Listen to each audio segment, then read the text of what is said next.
I know this one. Oh, I can't imagine the eyes that are rolling right now, Rhino. What is he doing? But it is Friday here on Good Things, so we got Tanya in the house to talk movies, and this is the weekend. You got two polar opposite movies hitting it, and people are excited about both. Tell me, did you take one for the team? Have you seen Barbie? I have seen Barbie. I just saw Barbie this morning, so it's pretty fresh. It is pretty fresh. Yeah. So I am waiting for this review. You know, first of all, I tip my hat to the marketers behind this movie. Absolutely. There's so many people who are going to go watch it because of just all of the PR and the marketing. They deserve a raise. Yes. I mean, the cross promotions are incredible. There is nothing that I watch. Like, I was watching The Housewives the other night, and they're promoting it like The Housewives. I'm like, what? I mean, because that era. I mean, how old is Barbie? Gosh, she's old. Like 60s, maybe? Yeah. I mean, so started you're then. think of all the generations of women, Yeah. and I guess men, whatever, but who have been influenced or have memories associated with the brand. Yeah, and I never considered myself a big Barbie person until I saw the movie, and I started having flashbacks. Mm-hmm. And I was like, oh, yeah, I remember that Christmas where all I wanted was the Barbie dream house. I got one with the elevator. Yes, I got one too, and I broke that little pulley every couple days. And I had to the weird rig it up. horse that was always stuck in trot mode. But yeah, it's really a fun movie. You know, I'm still processing it, but I feel like, well, I'll just tell you a little bit about it. It is PG-13, and I would not take my kids to see this. Not that there's anything really bad, and the few little, you know, innuendos would go right over their head, I believe. But I think they maybe would be bored, you know, plot-wise.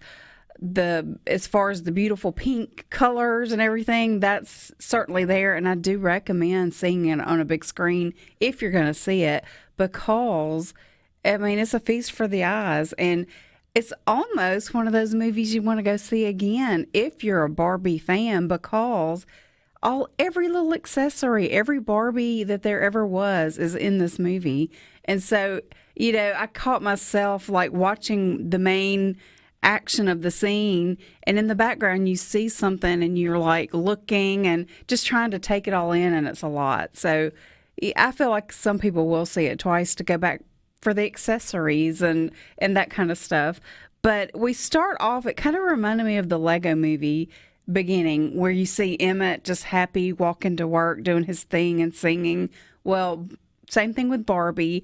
We see Barbie kind of as you would play with her as a little girl. You know, how you remember how in our dream houses, you would pick her up and you would just kind of put her down in her car or onto the ground or whatever you were doing. Well, that's how we see her floating through the air. Everything's wonderful. Of course it is. And in this world, I mean, Barbie rules the world. You've got a Barbie president. You've got what they call the stereotypical Barbie, which is Margot Robbie, the main Barbie in the movie. Doctors, politicians, everything. They run it. And the men, all the Kens, and there's one Alan. If you've forgotten him, he's in this movie. But all the Kens are just side candy or arm candy. I mean, they're just there. And so kind of opposite of the real world, in the middle of all of this fun and perfectionism, Barbie all of a sudden starts thinking about death and realizing life's not perfect, and she's got questions. And so she has to go to someone, the Barbie within their group, that can help her, you know, find answers. And the answer is she has to go to the human world, known as the real world, to get those answers. But, you know, I have heard so many interviews with this cast in all different formats. And the one thing I keep hearing over and over is you really can't describe this movie because it is so different. And I totally understand what they're talking about now. It's I mean, it's really cool. It's so funny. Ryan Gosling to me steals the show. I mean, he is so good as Ken. Yeah. And just everything his character goes through. He wants nothing but Barbie's attention, and she doesn't really pay him any attention. So it's funny to watch that. You just can't. I've also been hearing a lot about there's a whole dialogue about women's equality and all of this, and so it's been getting a little bit of, I guess, backlash over some of that. Like, some people feel like they're being preached at or slapped across the face or whatever. But you just have to take it lightheartedly. Just go in there and have fun. And I mean, I think now, just from watching the previews, if you really want to go see this movie. So trust your gut. But me, as somebody that was kind of on the fence, not sure what to expect, and being a Barbie fan as a child, I really enjoyed it. I thought it was fun. I guess she's the model who has also been out. She is a plus size model. I can't think of her name. Is it Ashley Graham? Maybe, yes. And she has her new, she has the first curvy Barbie and all that. She was in an interview and she was asked, would you take your daughter to see it? And she said, not under 13. She said she didn't think that. So just because it's a Barbie movie, it's maybe not like just take all. It's not like a Pixar movie or anything like that. Right. And I was really surprised because most of the previews were for kid movies, and so at first I was like, "So is this being marketed to kids?" But then I remembered, wait, no, it's PG-13. But they really have a lot of fun with Mattel, and I'm thinking, okay, Mattel signed off on this. I can't believe they're letting them kind of give them a bad rap, but I guess it is done in a fun way. Like I said, you just can't take it seriously.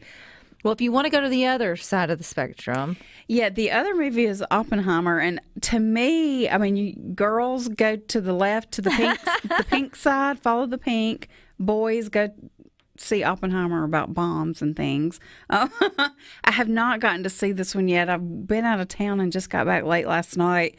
But it is a story of a man, last name Oppenheimer, who, was invented the nuclear bomb, and just kind of the story of his origins, like how he became that person, his background, and then him wrestling with the consequences of his part in that, and what does that mean for the world.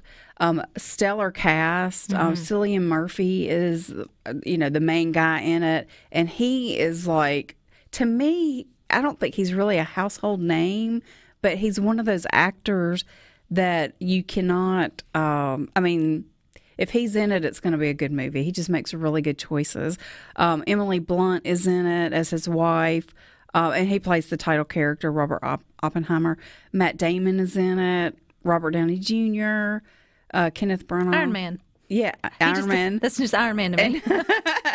And then Florence Pugh. So great cast. They're the ones that were in the middle of promoting this movie and actually walked off of a red carpet because the strike started.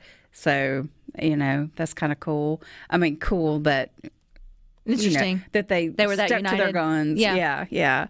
And that's really the only two new big releases this weekend. It's starting to, even though we've got a lot of releases the next month or so, the big ones that we've been waiting for, this is really kind of the end. Well, next weekend we've got Haunted Mansion.